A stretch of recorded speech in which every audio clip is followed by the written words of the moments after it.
I think this is a perfectly acceptable build. I think this is how it should be. It's just, what are you? I'm this weak, pathetic, shambling mass who can kill you in one shot if I get you at range. Actually sounds... Yeah, let's not do that. Let's do this a little bit more acceptable. High dexterity allows the bard... Little bit. ...damage with ranged... Yeah, I'll be like, oh god, it's a rat! It's a rat! Shoot! Shoot! Oh, Jesus. Oh, Jesus. Okay, hold up. Hold up. Okay, we're okay. We're okay. That's gonna take some getting used to, but I'll get there. I'll get there. I should... Beer, silly beer. A long time ago, way back in history, when all there was to drink was nothing but drops of tea. Hey! Must have been the Admiral and Sultan. It's a full song. We shall always sing the lark of Charlie Moss. I like how we started off not into it, and then we got into it by the end of that. What are you, a man or a mouse? Get down there and Mary may have a go with you. You wouldn't want to be the only man in town she hasn't had a go with, would you? I don't know, that sounds like a pretty good exclusive club. And then the bard looted the chest which contained the widow's most precious... Wait a minute. Did I read that properly? You're stealing from her? I wouldn't call it stealing, exactly. I mean, people leave all kinds of things in chests, and they never seem to object when I help myself. Think of it as a public service. I mean, who knows how cluttered these chests might become if I didn't do my part to help clean them out. In hindsight, I'm surprised it took the bard this long to get his hands on Mary's chest.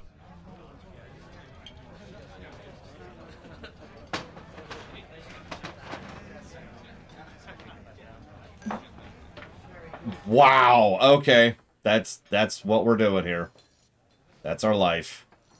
Now, laddie, let's teach you how to play that lute of yours and make some magic. What? Does my name not mean anything to you? The Bard? Did you not see me summon that rat a few moments ago? Press the summon menu key. You're not listening to a word I'm saying, are you? I mean, we're the ones who started the tutorial. Who's the Bard's voice actor? That's Carrie Elwes. I'm a little bit blown away because not only does it not sound like him at all, but when I was talking to my mother earlier today, I described this game as, from what little I knew at the time, Robin Hood Men in Tights in a video game format.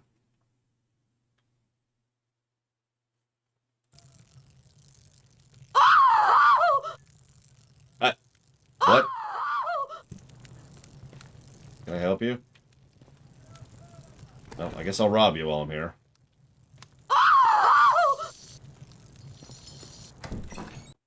Oh, okay,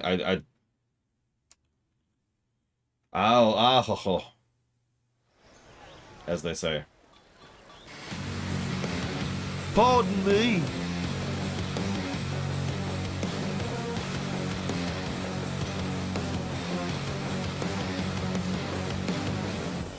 I think this fits pretty well. Watch out!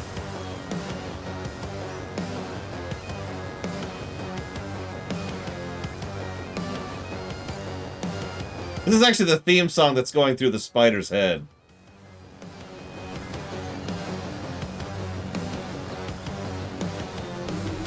Oh my gosh. Okay. Well, I'm on the verge of death. So let's leave here forever and never come back. The music was apparently more appropriate than I thought. Well, so far the camera is probably a negative. Like, it's okay-ish for melee. I can't even imagine how bad this is going to be when I'm using a bow. So, what is a table captain? Table captain is a derogatory term which refers to someone at a D&D game, or a tabletop game, or any form of co-op thing, where they just kind of take control when they probably shouldn't.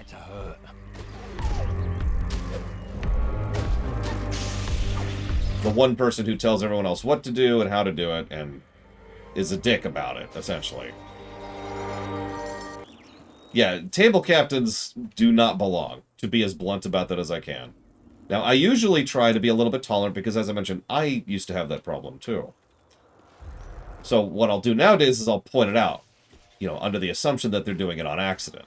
Because some people will be a table captain just because they're enthusiastic. See all the backseaters during the Halo run, right? Like, they weren't trying to be dicks, they were just excited about a game, right? That's understandable. If they don't improve, then they get kicked.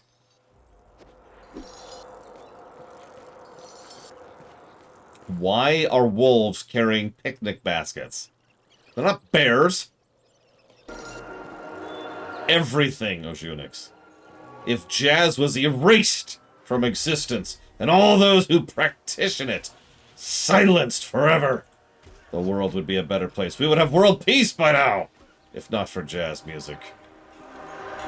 Famously, when Caesar crossed the Rubicon, he said, "I do this in order to kill all the people who listen to jazz." That was a long time ago, too. Humor, of course, being one of the most subjective things in human existence, music is the second most subjective thing in human existence. That tracks. Like, I heard Brett over there actually likes banging rocks together against the mud instead of the cave wall. I don't get it. Like, that's not even music. That's just noise. Oh, I cannot stand cave ceiling. Ugh. Blarg over there was just the worst with that. Would not stop banging his rocks together, I swear to God. Turns out he was actually getting eaten by a mountain lion, but he made a really good tune while he was screaming. So that's how Screamo was invented. I mean, the game kind of sucks, but I'm liking the story, so I imagine that's going to be where this one's going to sit. Good story axis, terrible gameplay axis. We'll see how right, wrong, or in between I am by the end. Because right now I'm only like an hour in. I should clip that. Hey, future me! Add this to the highlight reel if it turns out I'm extremely wrong. Or right. Or purple. Oh, really? Of course it's the extremely obviously trapped chest. Or he could just get stuck on the wall. I'm okay with him getting stuck on the wall, honestly. That works out well for me. Or it would if I had a bow.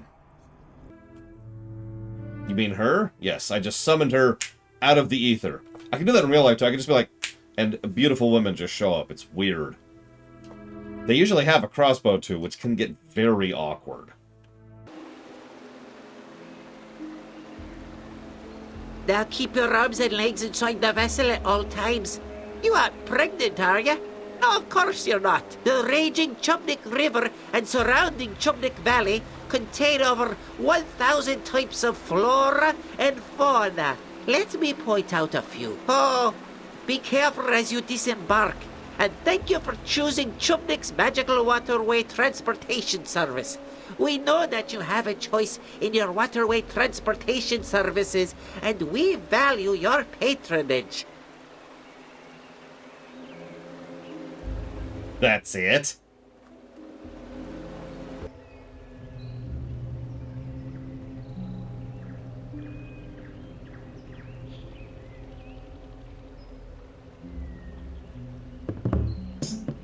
Oh, it's bad luck to be you. A chosen one of many isn't new. When you think you're full of luck, in the boats you'll get struck. Oh, it's bad luck to be you. Well, you see, Goga Pudding.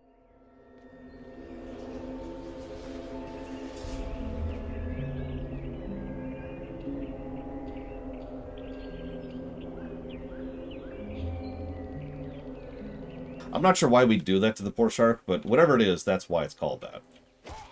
Which, me too. Be careful as you get out, because the dock is made out of hickory wood, and it can get slick if it's wet, which makes it a very slippery hickory dock. But don't bump. This looks interesting. You're looking to drop him from a distance, that's a longbow. These are the finest kiln-dried white ash bowls from the weapon shops of Kirkwall, the choice of Sylvan assassins and until recently banned in 4 provinces. Poles preset to £50 and guaranteed to put a 4-ounce shaft through a 2-inch plank from 50 paces. Believe me, these babies pack a punch that your enemies will not forget, and they're definitely worth every last bit of silver that I'm asking. I could use some protection. It's a fact. A warrior's only as tough as his weakest armour. Plenty of folks have bought the cheap stuff, but none of them have been repeat customers if you take my meaning. Well, we're still getting hit like we're walking around with... God, I don't know. I can't be as clever as this guy. He's showing me up on my own show. I'm getting bull rushed here. Hey, I get hit like a kitten wearing wet tissue paper. See, thank you. I can't do this, Evo. I can't do this. Now Evo's showing me up on my own show. Is this just... is there a sign on my back? Is that what's going on here? Oh, wow, Jaron Dolphy. Nobody speedruns this game. That's, I think, a new record.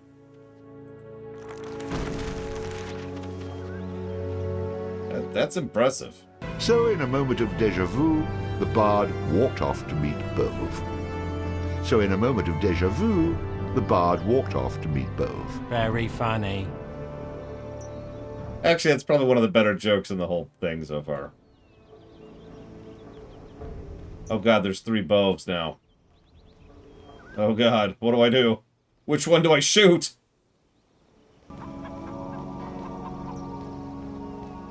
You know, I never thought we'd be at a point where I could actually use the phrase Bove bureaucracy with total sincerity. Was on his way to see the farmer, with luck at his side and images in his head of the princess doing things I dare not mention. Giving him gold, giving him gems, giving him dollars. And for some reason, art. I don't know why. Art is always a big finance thing in D&D. I don't get it. Yeah, you don't flaunt your wealth, obviously. Unless you have infinite power. Then you just walk up to someone and say, hey, I've got a gun that shoots quarters.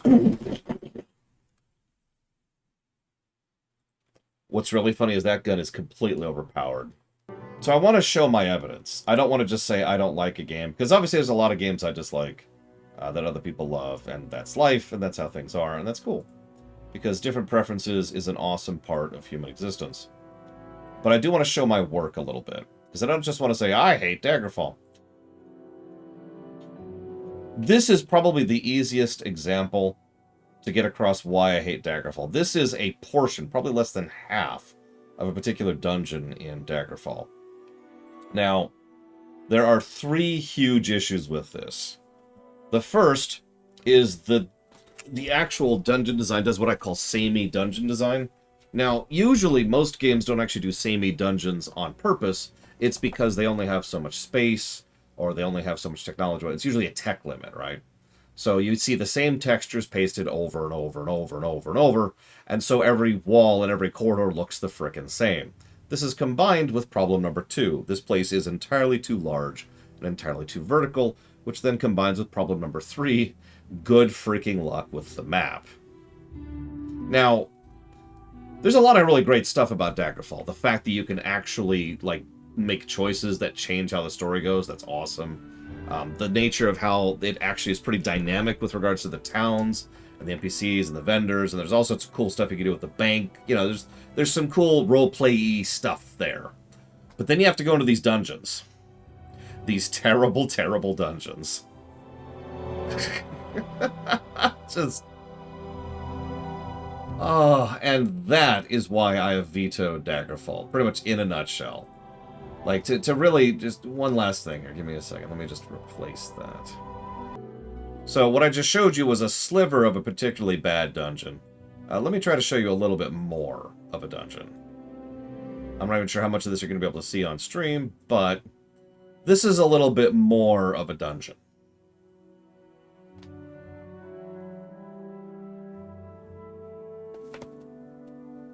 This. Right here. Now, I don't want to over-exaggerate, which is why you notice I've left all humor or levity in my tone. I'm speaking very sincerely when I say my strongest memory of Daggerfall, by far, is getting lost in one of these dungeons for literally hours, and getting so frustrated with it that I put the game down for an inordinately long period of time. In fact, I didn't actually finish Daggerfall until after Morrowind came out, to give you a bit of a perspective on that.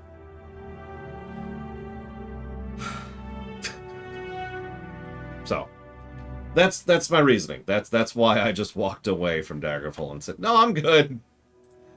What's really funny is, if you think about it, dungeon design has never been good for Bethesda, right? Like, that's never been their thing. Arena, Daggerfall, Morrowind, Oblivion. Skyrim probably comes the closest to actually having dungeon design. But none of those games are games you're looking at and like, man, that dungeon design's amazing. Who asked you? I obviously have two options here. Marry her, or find some poor fool to take my place. Let's make that one option. I'll have to have a heart-to-heart with this Connor fellow. Or not be a despicable person and go murder the farmer for his bell.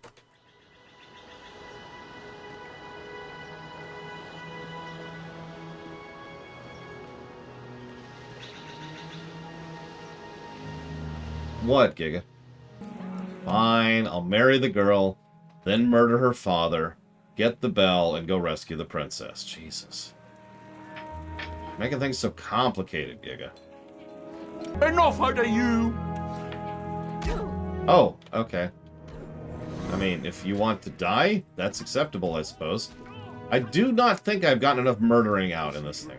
To the bard that knocking the piss out of Connor would fail to solve his current problem. He attacked me, okay? I suggest a new strategy. Let Connor win. He's not a Wookiee. I've had enough. I yield. Oh, you beat him senseless. That was wonderful, Connor. I never realized how manly you were. Let's forget this loser and go someplace quiet. Whatever you say, love. I was about to say, that's all it takes to get into your pants, lady?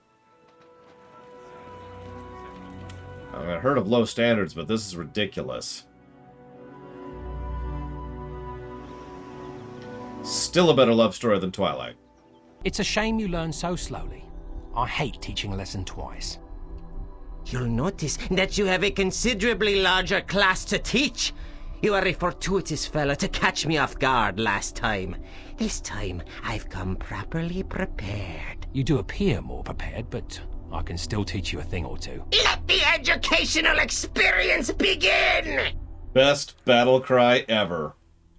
Is it just me, or does it smell like bacon around here? This is a weird escort quest. Being able to sparkle in the sun is something that totally should be a thing in, like, Cyberpunk. Like, I've always been in favor of those kind of simple yet neat little cosmetic things. And Cyberpunk is probably one of the only settings that delves into that at all. Take this much longer. Shut up! Okay, here we go again!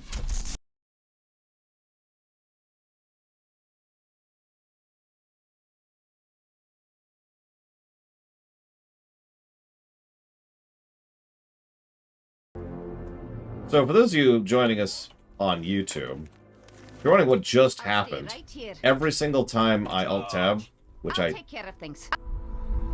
obviously just did, I have to hit escape and then hit escape again to fix the hotkeys because they don't work otherwise. But I want to explain why this part of the game sucks. Because I've already given it the negative. So we go up and there's like a barrier thing here and then there's enemies. And so what we do is we sit back and we shoot them. We move forward. And there's a barrier thing up here, and then there's some enemies, and then we move forward. And up here, there's a barrier thingy, and there's some enemies, and then we move forward. Now up here, I'll actually get to show you this in action. It's the troll! This is the extremely engaging gameplay that this game has to offer. Some of you may be wondering what the term storybook game refers to. Here we go again! It refers to any game that it's more enjoyable to not play and just watch. And, well, here we are. By the way, these guys could stunlock and kill me in seconds if I let them. Oh, also we're playing on easy to speed this up a bit. Bullseye. So, oh, also, what you just saw, you know how I was just standing there for a second, not actually doing anything? That's because I couldn't pull out my bow, which just sort of happens randomly for reasons I've never figured out.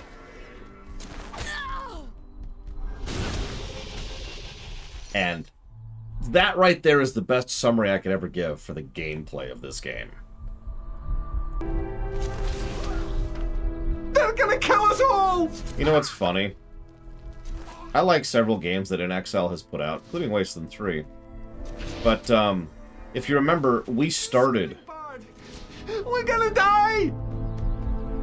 We started a stream of Wasteland 2 and put it down because the combat and gameplay was so boring that I just couldn't deal with it.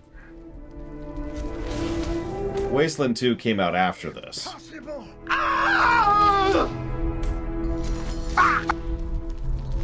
Am I good or what? Nothing bad! We're gonna die! For those of you catching us on the highlights, you're probably wondering why I've been playing, you know, Doom and Morrowind and Mechanicus and Stellaris music. I can't take this much longer! Save me! Now, obviously, we wanted to do some of the usual musical tests just for fun, but the real reason is because I haven't muted the in-game music. The in-game music is, in fact, on right now. You just can't hear it because there is none. So for an accurate depiction of the game combat and gameplay in this game,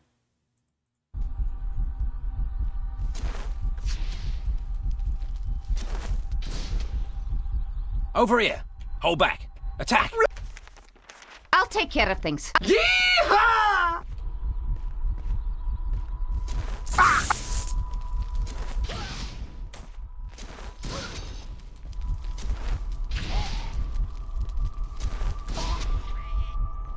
which is crazy.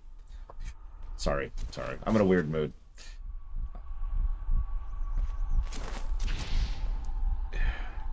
Why did I take off the text of the stream VOD highlights? So,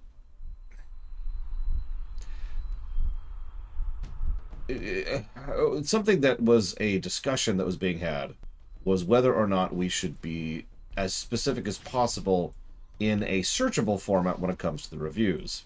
Because as I've said many times, there is actually a difference between a review of a game so a premier, blind, unfamiliar, familiar, and veteran is the full gradient, right?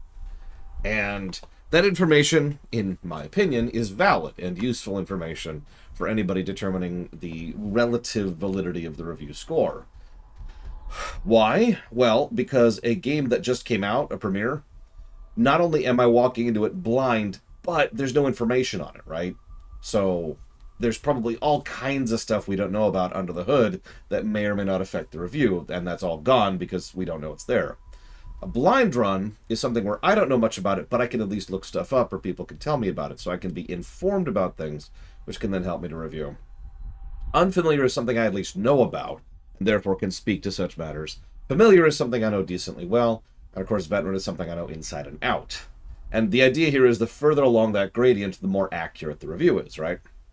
Now, I've been trying to publicly show that for years by differentiating it by simply doing two things. Premier, which is obvious, and classic. But the further along I got, the less I liked that system. And when we were staring at Fallout, I was like, you know, Fallout really is neither. Like, definitively neither. And it just kind of bugged me. So we had some polls, we had some debates. Asked a few friends, asked a few family members. And the answer I came up with was to just kind of eject all of that from the, like I said, the more public side of things, the YouTube VODs. You notice the title just says review stream now. Same thing on Twitch as well. And get rid of the text and just make it a thumbnail of the game. Because the only people who probably care about that other than me are the people who are going to actually look at the review itself. And so I can just put it on the review page. So if you actually click any of those links to any of the reviews, you'll notice nothing happened as the bard stood around and did nothing. Then you will notice that there's a new entry there which says type of run. And so far, we've mostly been doing unfamiliar runs, but etc. So anyways, long answer. Hope that answers you. It's really stiff, Dakota. I agree. How many of you noticed... Hang on, let me make a note of this. How many of you noticed that cutscenes cannot progress to the next step until the previous step is satisfied? Now, a lot of cutscenes do that. In fact, Warcraft 3 is another example of something that uses that exact same system. But the difference is Warcraft 3 is smoothly polished butter, whereas this is not. Let me give you a direct example. Earlier, there was a bit where I had the bows running around with me, right? So I'd walk up and talk to a new bove, and then someone had to go walk up here, and then walk up here, and then walk up here. And every single one of them had to walk to their designated spots, and until they got to the spot and then executed their aim direction, then the cutscene could actually progress. Oh, it's bad luck to be you. To be the chosen one really sounds like loads of fun. But in the end, you'll just be someone's lunch. Oh, it's bad luck to be you. The prophecy is never coming true. In the pickle, you'll be stuck. Like a chicken, you will cluck. Oh, it's bad luck to be you. You actually asked that yesterday, Silvermask. I didn't really have an answer then either. To be 100% honest, I don't think it's a deliberate commentary on anything. It actually, I mean, obviously there was the joke earlier about I'm not narrating all that. That might have been commentary. But the system itself feels more like we're trying to make what is effectively an action dungeon crawler work on a PS2. You'll notice the interface in general is, well, it's very PS2. I think that's kind of where that's coming from. The idea of actually coding an inventory and then getting it to function properly and giving it any kind of actual features, like sort or filter or anything like that, all of that takes time and effort and code, and a lot of PS2 games just kind of walked away from that, even ones that were so-called RPGs. It's something I've seen quite a bit. So yeah, I think that this is more just, they did that, and then they were like, you know, we should make a joke about that, and then they added that joke earlier. That's my take on it. Okay, so east. Ba-ba-da-ba, ba-ba-da, ba-ba-da-ba. Hold on. Damn. Why do I have to go all the way to the top? He was just here. He certainly knew I was coming. Evil, it seems, has a flair for the dramatic.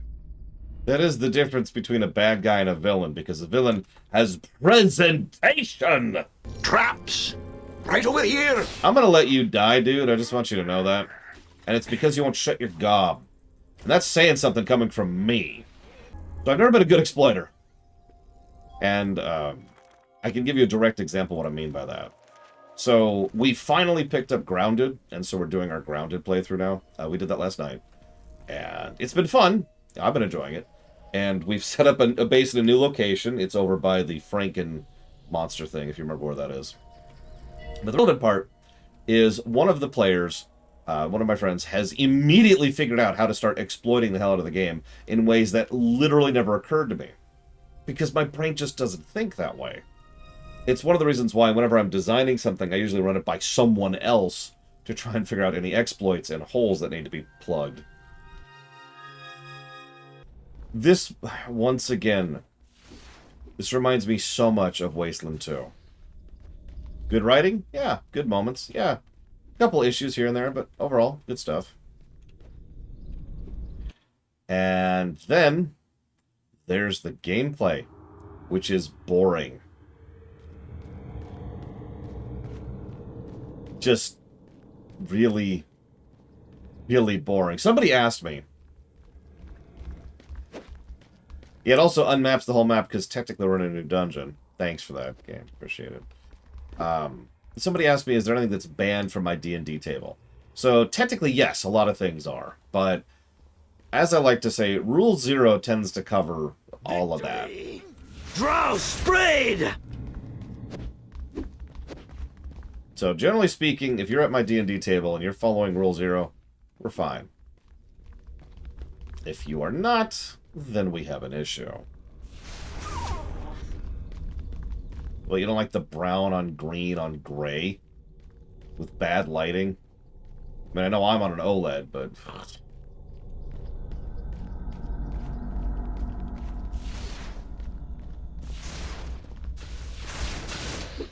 Death to the bard!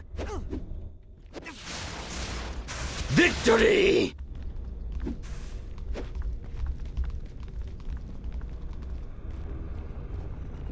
So I've actually been fortunate in my life, Evo. I've only encountered a few dicks at the table. Not literally.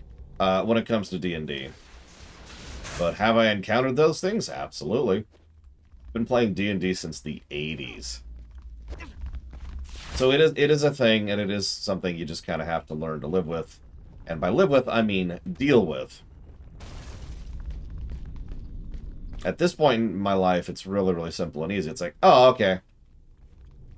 You know, you give them the benefit of the doubt, and then you don't give them the benefit of the doubt, then you kick them the hell out of your table. Very simple.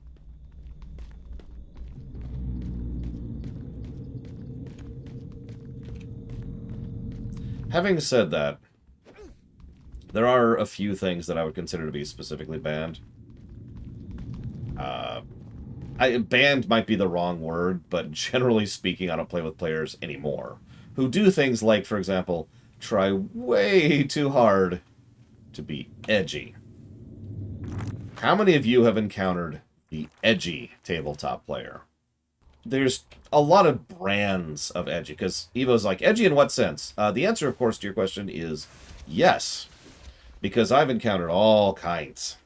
So, first of all, we've got the dark and broody story about my parents who abandoned me as a child and then sold me into slave labor. And when they did, I had to live off the streets and eat concrete for sustenance. And then I had to go out and try to find the only thing that could satisfy my thirst for blood by torturing sand. I can't even do this off the top of my head. Yeah, you know what? Here's how to explain that type of character in a nutshell.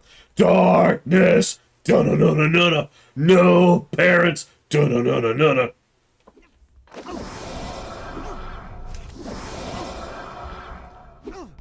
We triumph!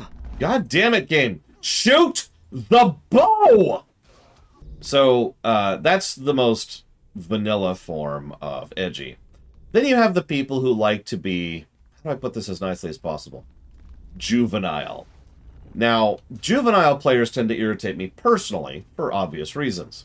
But what really frustrates me about it is when we are working or playing, I don't know why I said working, when we're playing with females at the table.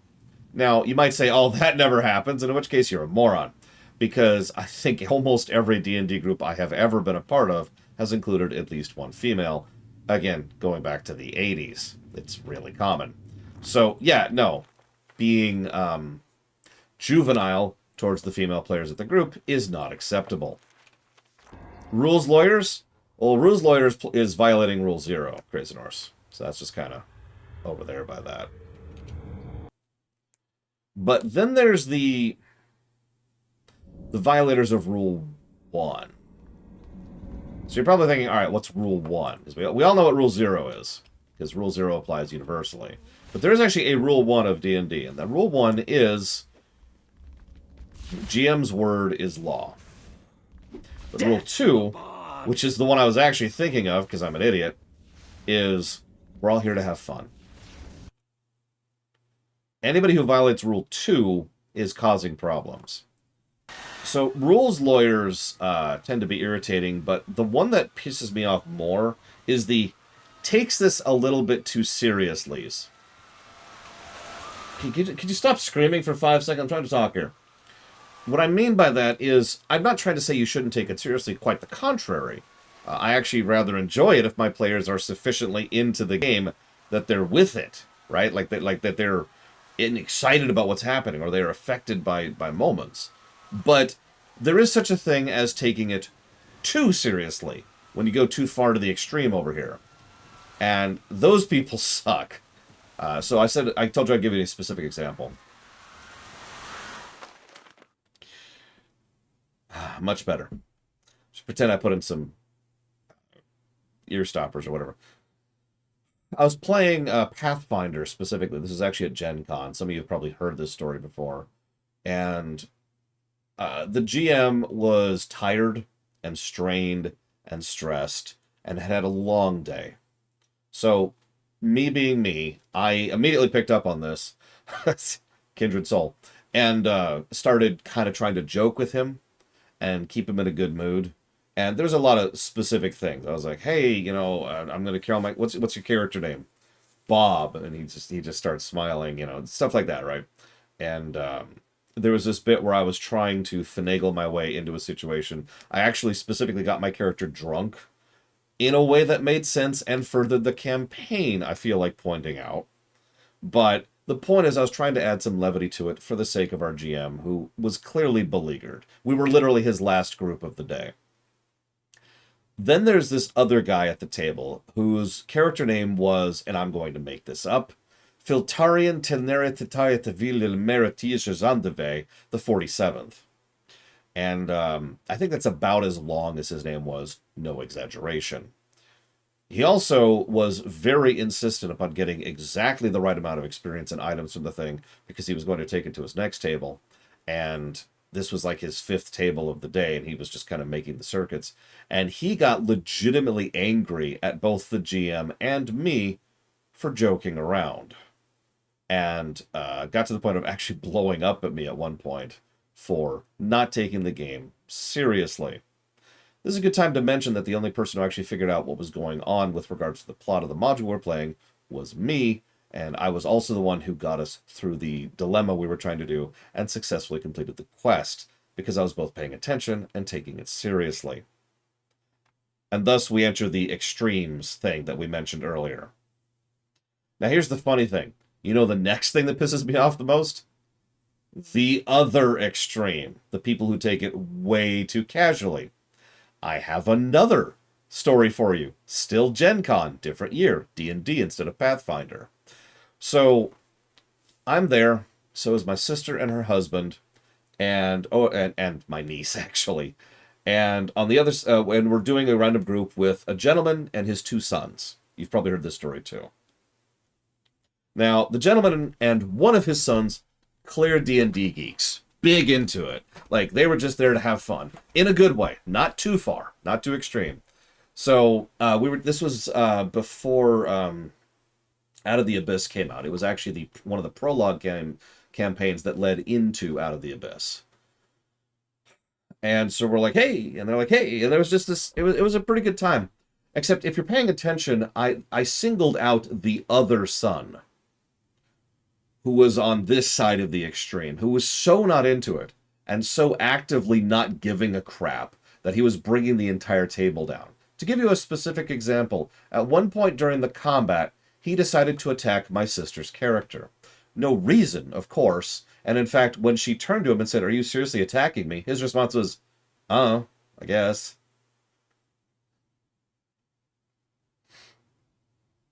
Why didn't he leave? Because his dad made him play D&D with him. Yeah, that's it. I'm honestly underselling how much of an asshole this kid was. Now, because I like to share the other layer of this story, funny fact. A couple hours later, we went to go to the MTG thing. Now, there's a lot of different MTG events, Magic the Gathering, events at Gen Con, and in this case, it was here's getting you into it. You've never played it before, so for like $20, you get a free starter pack, and you sit down, and there's a few people there who help you get into it, figure out what tapping is, how the mana works, how lands work. Here's how to play Magic the Gathering, right? Guess who was there? So the other kid was there, and very obviously very into Magic the Gathering. And he was trying to teach somebody how to play. And he was enthusiastic. Oh, you gotta do this and this, and if you do this, it's going to be a 2-1, but if you do this, you can actually defeat me, even though you only have a 1-1. And he was just getting into it to someone who wasn't. I happened to be sitting next to this kid. And he was a kid. He was like maybe 16. And I was like, so, hey, It's frustrating, isn't it? It's like, what do you mean? Well, you're really into it, and he's not. Yeah, I don't get why he doesn't enjoy this. Yeah, that's... I forget how I said it. I forget the phrasing. This is quite a while ago. But I pointed out that he was like that at the D&D table. Credit where credit is due, he looked rather appropriately shamefaced about that. I offered to then play with him because I've been playing Magic the Gathering since the 90s. And, you know, woo. But, yeah, so, sorry, I didn't mean to go into this whole story time thing. It's just, those two extremes both suck, in my opinion. Whether you're playing D&D or Magic the Gathering or just sitting down for board games or whatever, right? No, trust me. What could go wrong? Really? Oh, he's dead. Bove, don't die. Until you can tell me the location of the tomb. Until I can get you help. The mountain pass is... I knew it. Perfect. Is that with 3 A's or 4? Not a nice thing to say to someone on their deathbed. I will stab you, sir. Be respectful. I'm trying to help you. I only have so much life left in me to get out so many words. So I don't think I'm asking too much. Don't you agree? I'm sure most people would. Glad you understand. Now, the mountain pass is... Oh, okay. That was a little dramatic. Wait! I'm not done yet. Oh. Come closer. My God.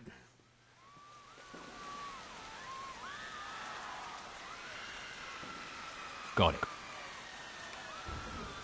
What had passed between poor deceased Bove and the bard was anyone's guess. He asked me to get my knee off his chest. Ah. Then he told me the location of the mountain pass. I'm on my way. So, are you dead?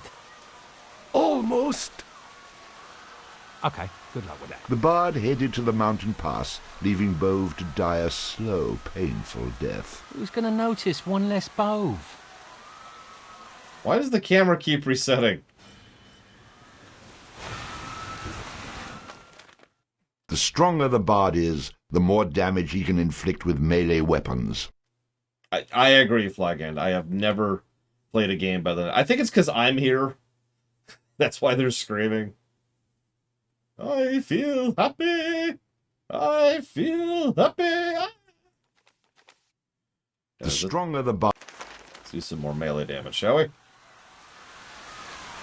Oh yeah, that's actually a good thing to talk about. So we've talked about the various formulas in science that goes into humor several times. One of those weird little quirks about jokes is that if you do a joke too long, it gets boring. Now, this varies a little bit from person to person, but the general formula is, think about the length of how much you're emphasizing the joke. So you've got the joke, and it's funny, and then it goes into being boring or awkward or stupid.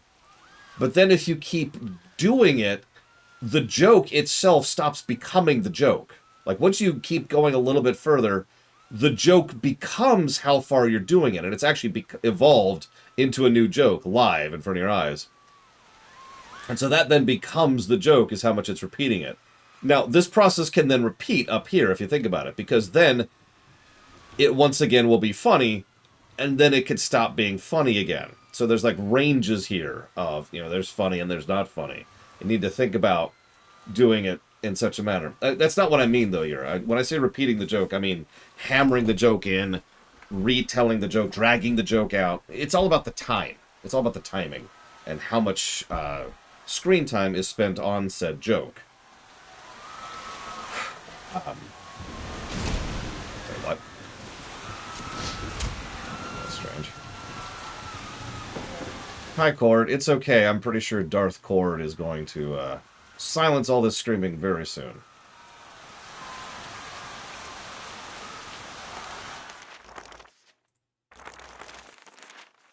Yeah, comedic timing is one of those weird things you can't actually teach in the strictest sense of the word. You just kind of really have to do it. You have to be like, Kong. And Scott K-Bar is correct. Everybody has a different limit for at what point the joke will just stop being funny. The end. There is a certain point at which the joke dies, and then... Okay. And then there's nothing else you can do. You cannot reinvigorate it at that point, because you have officially gone so far into it that it's gone. It's done. The end. Are you just... Okay, these guys have some health.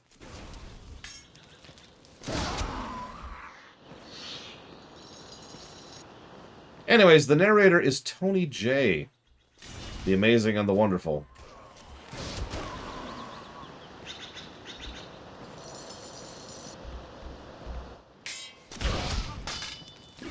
Another one down.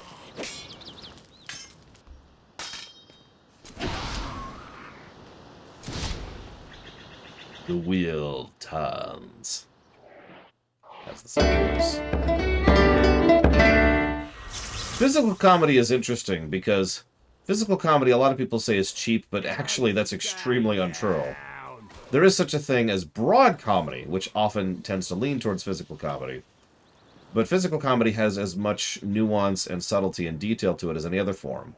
There's a lot of legitimate genius in physical comedy, and it's hard to properly explain because it's all about exactly what you do, and timing is very important. Timing is very important for physical comedy. And I can't think of the actor's name. There's this one actor who just nails it. He does this thing. Who's the voice actor of the main character of Ratatouille? Because he's a good example of a good physical voice actor, or physical comedian.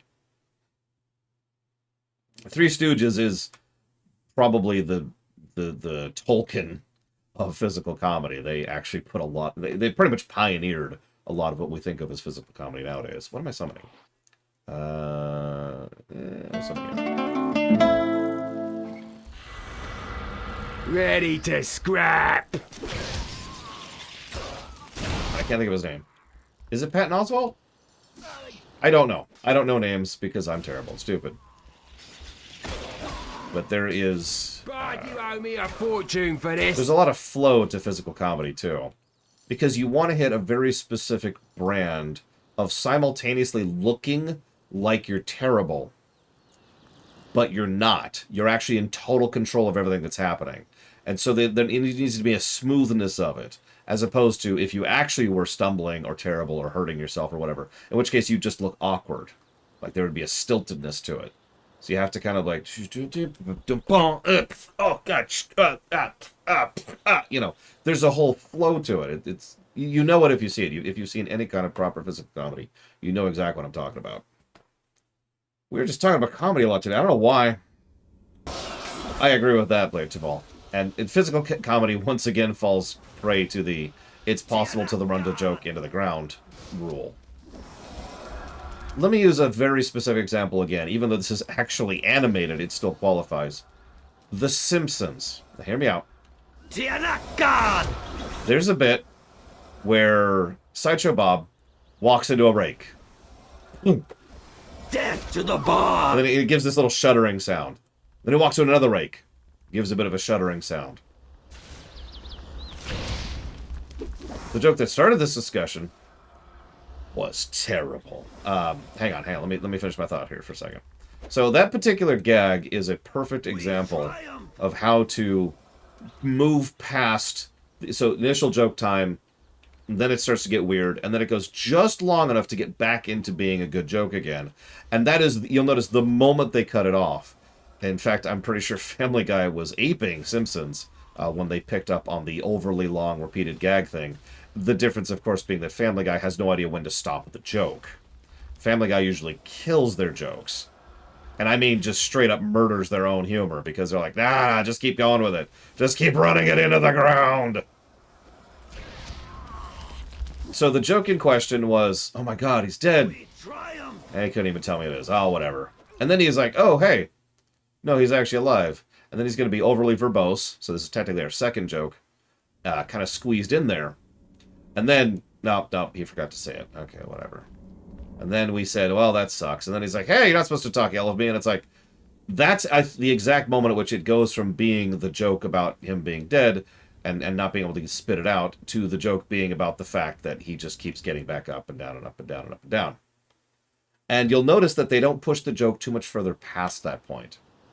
Instead, pretty much the next thing that happens is you walk over, you hear something, and the narrator gives his thing. Third joke now, if you're paying attention. And then he may or may not die, and then we move on. So that is an example of good comedic timing, in my opinion. I hate to explain the joke, but that's my job. Because what we had there was the timing joke, the repetition joke, was the foundation of 4 total other jokes which were being laid on top of it as it kept being repeated. Exactly, Dakota. At no point in time was the repeat joke empty. It was never... Look, I'm going to keep doing this. We're going to keep talking about it. We're going to do it. So, one of the most... one of the overly repeated jokes I remember most in Family Guy is... and he just does this over and over and over, right? As he's, because he hurt his leg or whatever. And he does that. I actually sat down and counted it at one point in time. He does it way too many times, that was the point. Because, it goes on for like a solid minute. Now, a minute may not sound like a long period of time, but to put things in perspective, I think the 4 jokes against the extended joke we just saw wasn't even a full minute. And again, if we break this down, there's no layers there. There's no variance. The joke is the fact that it's repeated. In fact, if you're paying attention, there's no initial joke.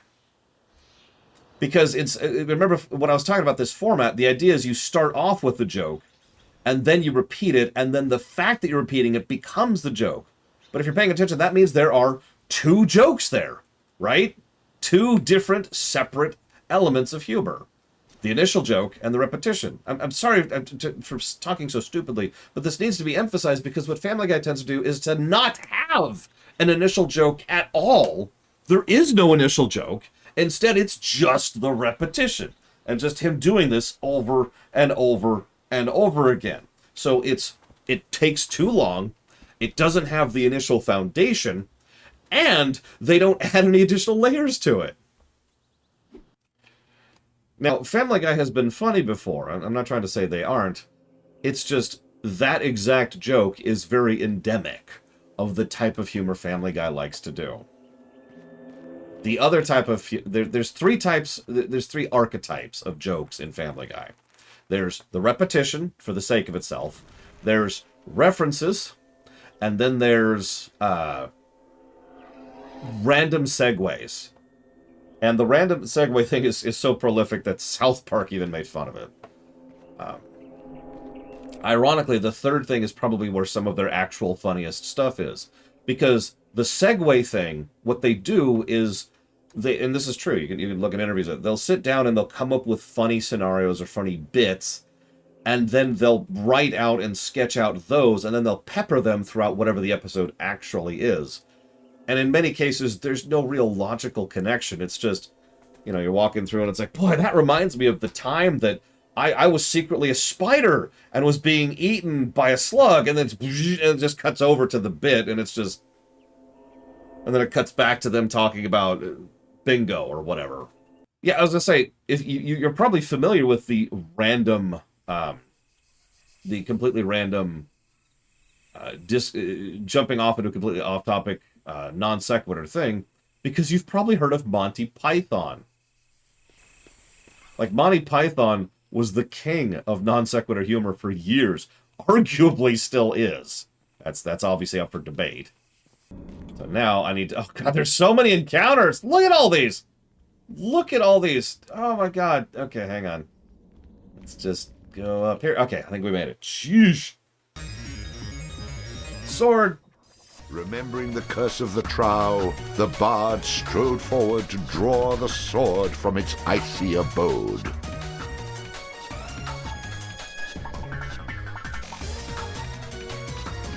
I mean, do it, Melkor.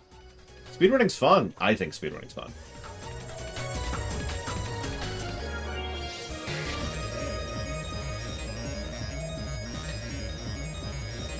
See, I'm probably thinking of this in the wrong direction, Dakoita, but for me, I would say that Total Annihilation is the first Supreme Commander game. As I said, remembering the curse of the trow, the bard strode forward to draw the sword from its icy abode. So up to like 4 now.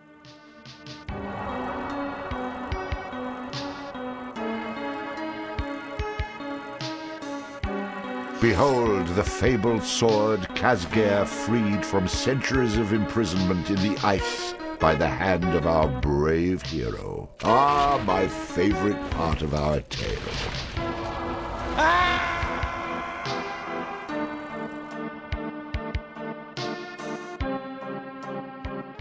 I think we've officially reached the point where Tony J and his narration are not a plus to story. They are individual moments of plus to story.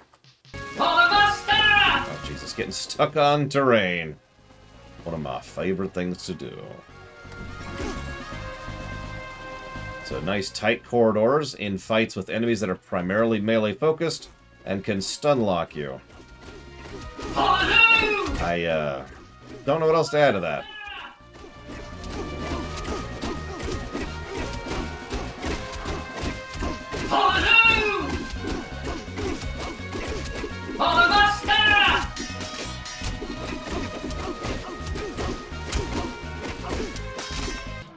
Oh, God.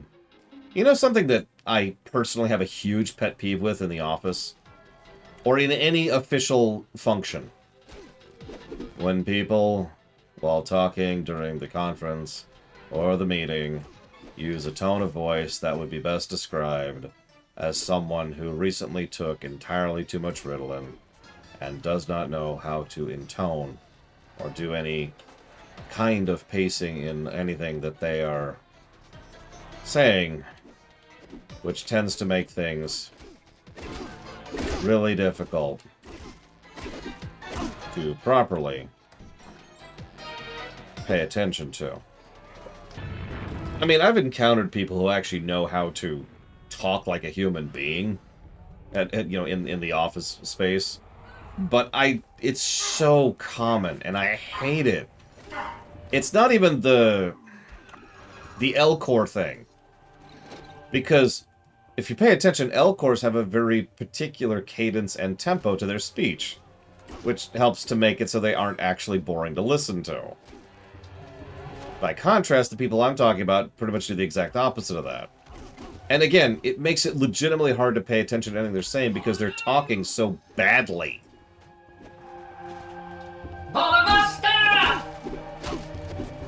It's like they never learned how to talk. Which is a weird sentence to say, but I don't know how else to explain that. Like, you ever meet someone who doesn't just have an absence of charisma, but actually negative charisma? In, like, a presentation, or a meeting, or a speed run. Or an elected official. I've seen a lot of people who are doing, legal stuff or governmental stuff, and they couldn't out-charisma an empty bag filled with a dead rat. How many of you want to bet we have to go back down the tower?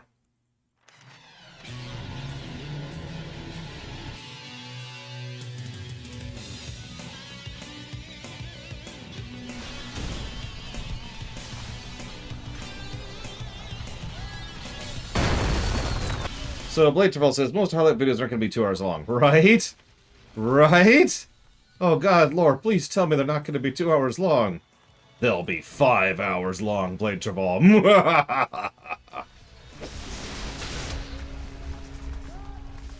We triumph!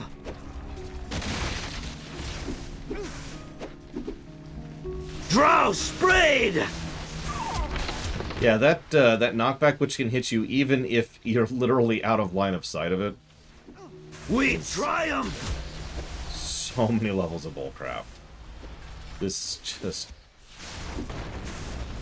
How did you beat this game? Anybody who's beaten this game, how did you beat this game back in the day? Or did you use the cheats? Because these are built in. Look here, you melodious miscreants. Donan don't owe you a thing. Then he is a liar. I tell you what. You want this song? We have a silver frog that was taken from us by Katir and hidden under her bed. Bring that to us, and we will give you your song. Oui, the frog! Get us the frog! Get it yourself. I'm not going on another wild goose chase for the two of you. Who said anything about that goose, you silly man? We are talking about a frog. Quite right. A frog, small and shiny, and so lovable and cute, you know. Oh, Jean, I want it. You promised me you would get it for me, and I want it. I won't fall for your tricks again, boys.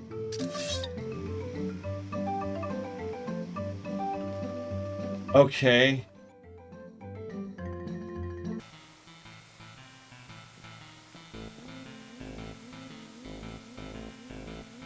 Attack! Woohoo! Why is he...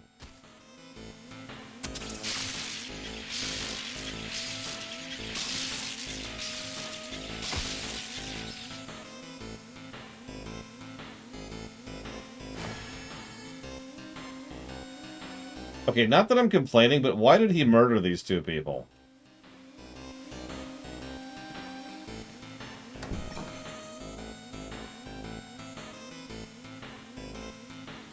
That... But... I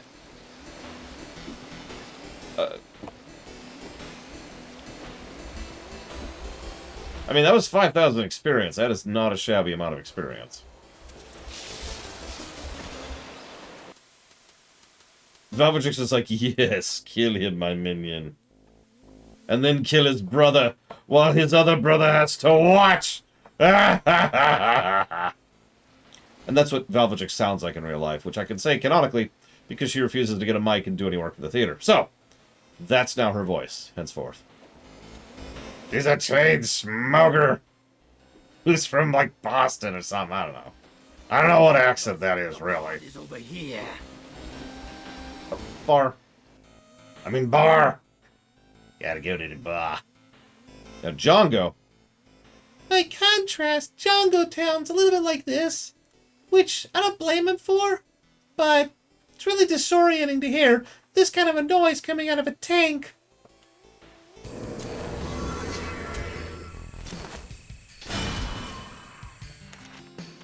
The stronger the bard is, the more damage he can inflict with melee weapons. Allows the bard to train his dog in the fine art of combat. Go, dog. Kill them, my minion. The hell is that? Did you... God. Now you'll pay. Today, you'll do the paying. Did you just kill the dog?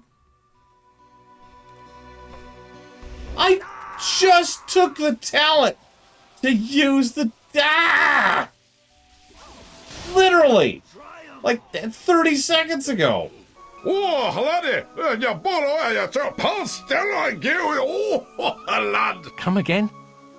Well, maybe clearly was the wrong word. I'll tell you, better feel but cut your tail, run your ring, but rugged through. There's the summary. The local cemetery told the whole story, and it was not a pretty one. The dead were rising more frequently, and the land was becoming more and more chaotic. Hopefully, McCrath could clear up some of the mystery. Kid it with a pass saying that they began to raise their grey. This smith of a mammy and I was to get in our house there. What? I wish I knew what the hell you were saying. I don't even know what he's saying. He said he killed his mother-in-law the first time, and now she's coming back as an undead. For those of you who didn't catch that. I thought the whole point was I can't use summons in here. Isn't that literally the entire point of this dungeon? They've said that twice now. I'm not that tired.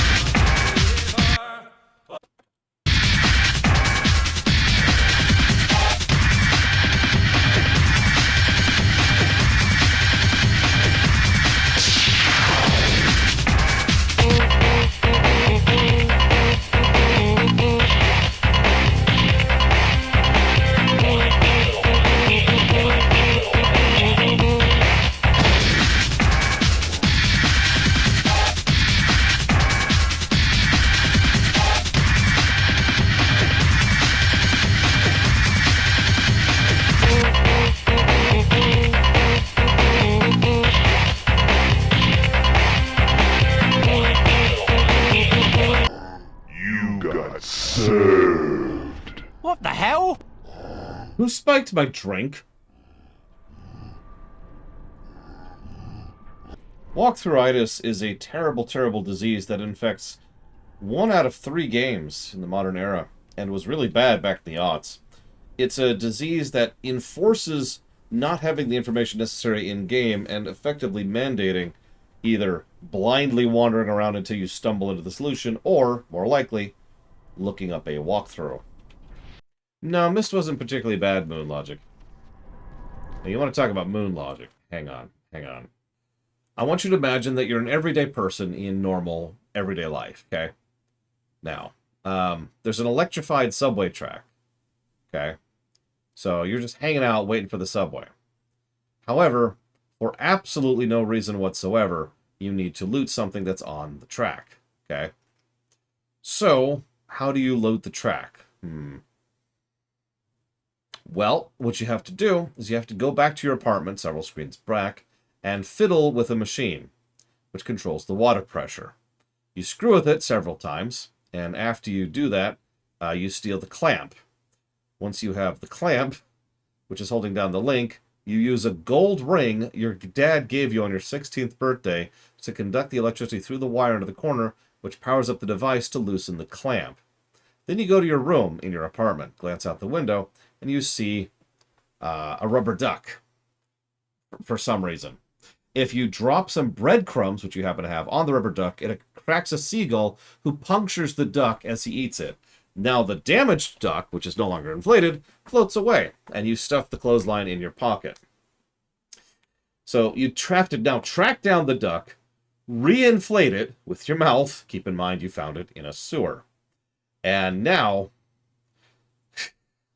you tie the clothesline to the clamp, remove the Band-Aid that's patching the hole in the duck, and then force the clamp the open with the deflating toy. This allows the clamp to slowly close, thanks to the deflation of the duck, onto the key, which is on the electric thing. I'm not making any of this up. In fact, I actually skipped a couple of steps there on accident. I've played this game. In fact, I've done a video on this game. It's one of my favorite examples of Moon Logic ever, because there is no logic to that whatsoever. No music, the concept, is always a negative. An absence of music is not necessarily a negative. So no music, the concept, is specifically referring to an incident where there should be music, where the game feels like it should have music and doesn't, and that actively detracts from the scene. A no music moment is essentially bad music direction, is what that boils down to. See virtually every, in fact, every Kingdom Hearts game except for a single one, which is 3. Oh my god, no! A chosen one of many isn't you. So I let out a dragon for some reason. Dragon decided to search the town for some reason. Then Vikings decided to squat on a previously burnt to the ground town for some reason. The bards come at last. A flagon of ale and a haunch of meat. Hell, give him anything he wants. It's the least we can do after what you've done for us. No. No. Gather round, all ye bastards, and raise up a calm to this our stern. We came and freed the spiders of hell, and let them run loose over hill and dell. Do you notice how this part literally doesn't cast a shadow? Like this part of the fence, no shadow.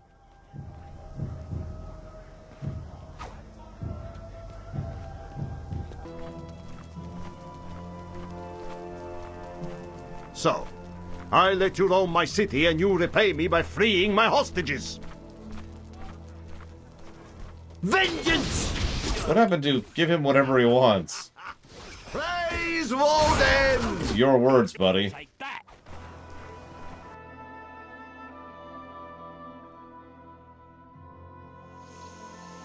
Which one? Silver Mask? Where there are so many. You need my help. What the hell is that thing? I don't even want to know what that is.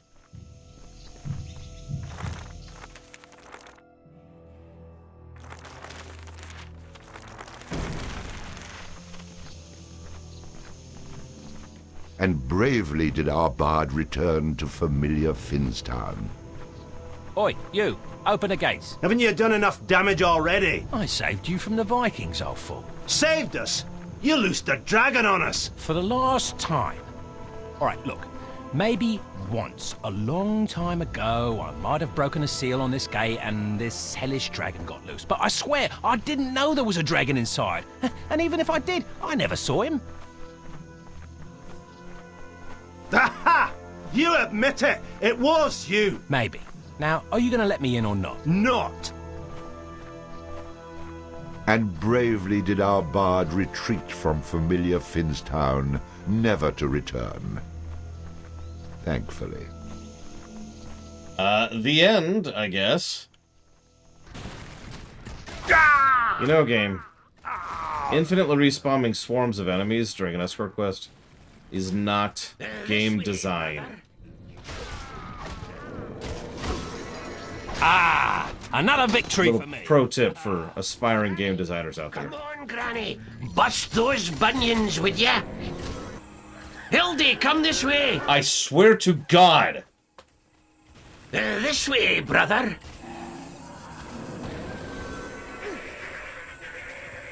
Hildy, come this way.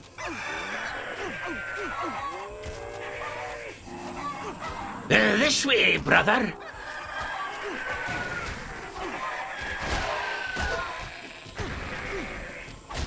This way, brother.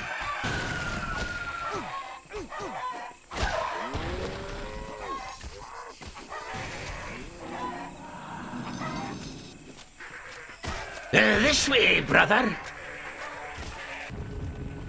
What? My, that's where I buried all the animal parts I didn't need. You know, I really don't like the sound of that. Quite frankly, I don't like the looks of it either.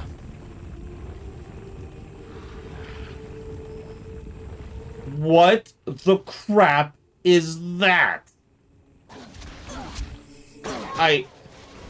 It's a haggis monster. Probably the only thing I don't like narratively about Dragonflight so far is they keep, from what I've seen, this is more of a marketing thing. They keep trying to build up the new Dragon Queen as if she's some big world-ending threat. Which I cannot begin to explain how little interest I have in that. Now, local threat? Cool. I'm with that. Dangerous to the Dragon Isles? Sure. World threat? Fine, I'll take over the world first. Ugh. Do I have to? I don't want to run this stupid planet. Do you know how much of a goddamned chore that would be? Do you know how much aggravation...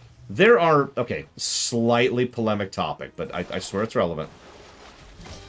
Slightly polemic topic. There are election officials here in the States who have actually received death threats and things that are that have made them afraid to not only keep their job, but they actually had to move and in some cases receive police protection. Now you're probably thinking, why does that matter? Because those are election officials, which are as close to the bottom of the rung politically as you can get in this country. And those people have to deal with that kind of garbage. What do you think I would have to deal with if I was at the top? If I became the emperor of the world? La la la la la la la la la. Yeah, no, I would have literally billions of people who would hate me, and most of whom would hate me for no reason. Or no good reason. Or because of things that they think that are actually false. Like, I guarantee you there'd be something, I hate that lore. Why? Because he's secretly purple. And it's just some random made-up thing that is completely untrue. Left a wake of death and destruction behind him. Yeah, I'm a mole man, and I'm part of a conspiracy, which would be funny. If I was emperor of the world, what conspiracy would I possibly be a part of? But you know there would be people who would think that. You know there would be people who would be like, he's just part of the Illuminati. Yeah, the lore. I'm a lizard person. No, I'm a puppet of the lizard people. The long journey of the bard was drawing to a close. Now, there's an interesting question. So, I'm offering you your choice of an Enertron, a Replicator, or a holodeck that cannot create food or water. Nothing ingestible. Which do you pick? And if applicable, why? Now, I gotta decide, what the hell would I take on that? Because all three of those are very tempting. Enertron's from Chrono Trigger. So to explain it, you sleep in it for about 10 seconds, full night's rest. In fact, it's not just a full night's rest, it's a good night's rest. When was the last time you had a good night's rest? So you go in there and you come out fully refreshed, but still hungry. Yeah, and see, I'm torn on that, because do I want infinite resources? Which is the Replicator. Do I want the ability to make anything I've ever wanted to ever in terms of games, shows, movies, books, and music, and art? That's the holodeck. Or do I want to claim back a third of my life and buy the extremely and all-important currency of time? That's the Enertron. All three of those are extraordinarily valuable to me. I'll take care of you myself, bard. And to know that, we've got to begin elsewhere. I am not going through all that again. Can we please just get on with it? Sorry, I got caught up in the moment, as you were. Tony J continues to be the best thing about this game. No. No. Oh, it's bad luck to be you. A chosen one of many, isn't you? It's bad luck to be you. It'll lead you. Please kill me. Oh my god, is this literally just an elevator boss? Take that! I mean, it's not literally, but it's a room. You clear the room, and then you take the elevator to the next floor. It's an elevator boss.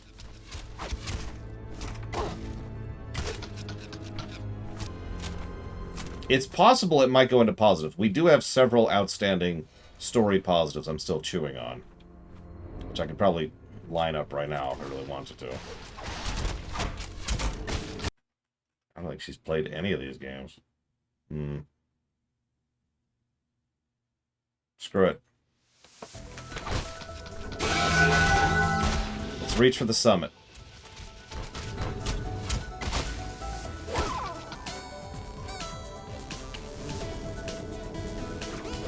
Believe it or not, this is still one of the better dungeons we've seen in this game, which is really sad.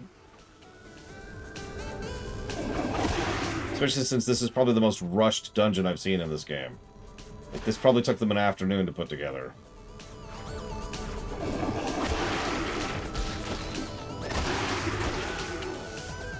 Like, this is the exact same art asset, pasted 11 or 12 times, or however many times this is. And then they just clone it, change a couple of the triggers, and that's it.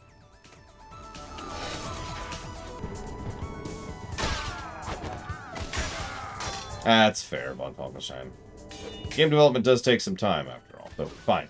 2 afternoons to design the last dungeon.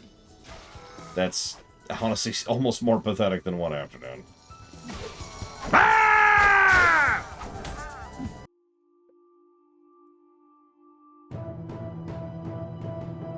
Now, there's the Song of Home.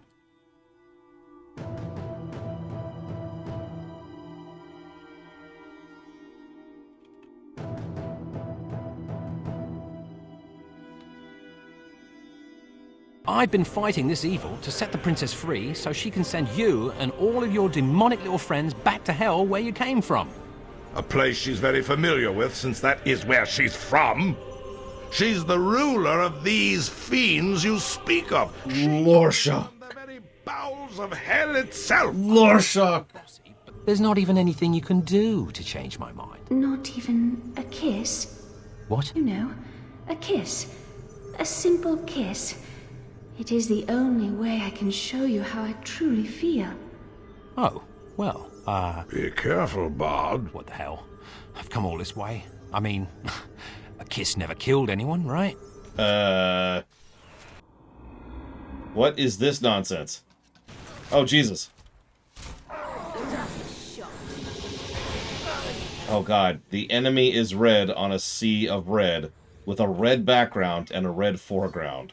That is not good color distinction. The promise of love and riches lost. The near destruction of the world as we know it. Death, misery, and chaos. Under the weight of such trials, most men would emerge changed.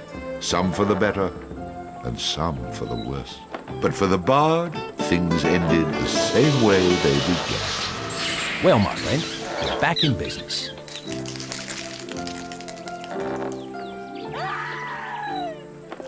You're joking.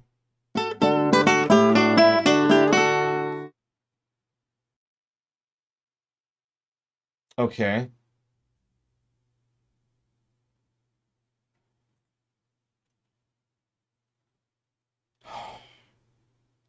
It is apparently bad luck to be me. I can't think of any jokes off the top of my head. I don't know. Blonde guy's driving along the highway. He's looking off into the side, and he sees this woman out in like some kind of state out in the middle of in a bunch of wheat, like it's a big old wheat field, you know.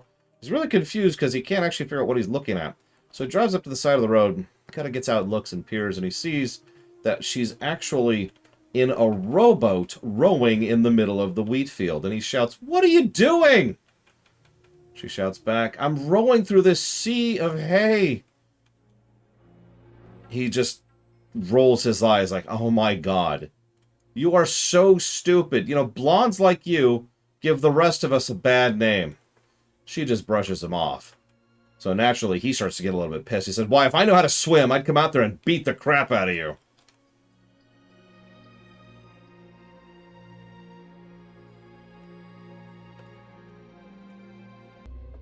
So, The Bard's Tale.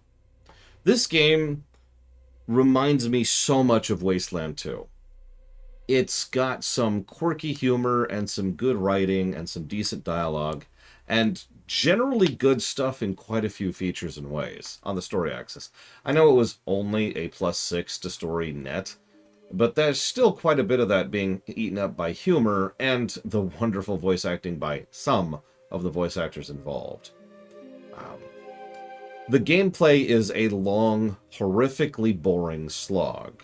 I've actually talked about Factory Worker Syndrome. To reiterate briefly, on the off chance you've never heard of it, Factory Worker Syndrome is a situation in which you have to do something that fulfills two criteria. It has to be very difficult and you know, punishing if you screw it up, and it has to be really, really unengaging, boring, or disinteresting, or whatever you want to call that. So, you have to do something monotonous, and if you screw it up, you lose a finger. Factory Worker Syndrome. I have encountered quite a few games that do this, but when I say quite a few, that's only because I've played hundreds upon hundreds of games. It's actually quite rare. Most games have, you know, a variance on that. You know, the combat's amazing and engaging, or it's boring but it's really easy, or whatever, right? It's actually semi-rare percentage-wise to have Factory Worker Syndrome like this. And the reason I bring all this up is the first game I ever streamed for this show that had Factory Worker Syndrome was Wasteland 2. A game we actually put down because of that. I also think the presentation absolutely hindered the game. The animations sucked, to be as nice about it as I possibly could. And it's clear they couldn't even figure out how to properly do cutscenes. I feel like, you know, some actual spit and polish would have really helped fulfill a lot of that and make it work a lot better. I also think some of the voice direction was frankly terrible, to the point where some people would say lines that are just being said in completely the wrong way that imply the wrong thing.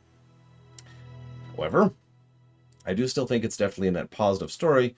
It's just colossally terrible on the gameplay axis. So, let's run through our numbers here, shall we? So, story-wise, we have a net +6 to story. That gives us a 0.45 story per hour ratio, which is actually respectable. And a story ratio of 71.43%, which is actually surprisingly good, all things considered. Gameplay-wise, we have a net gameplay score of -35. It's not a record, before you ask, but that's damned impressive. That is a ratio of 2.63 negatives per hour, which is bonkers. And a gameplay ratio of 2.7%, which isn't a record, but only because of Quest 64, which holds the record at 0. Can I get a drum roll, please? Because all of this leaves us with a final golden number score of -15.91. And that's honestly pretty damned bad. That's not great. That's pretty bad. It's not in the true Drek. I'm not going to give this the garbage tag. Honestly, I think the story axis salvages it in a few ways. But yeah. Ladies and gentlemen, this has been The Bard's Tale, remastered and resnarkled. A lot of times you'll hear me end with something like, despite its flaws, I could still recommend it. I do not recommend playing this game without cheats, which means I do not recommend this game. If you are interested in it, watch my playthrough, or, better yet, go pull up a no commentary YouTube and just watch it that way. Because this is absolutely getting the storybook tag for exactly that reason. I did enjoy the narrative side of things. It made me laugh more than a few times. I hope you could take that for what it's worth. Tomorrow, we will be starting the Quest for Glory block, which will be all negatives all the time. See ya.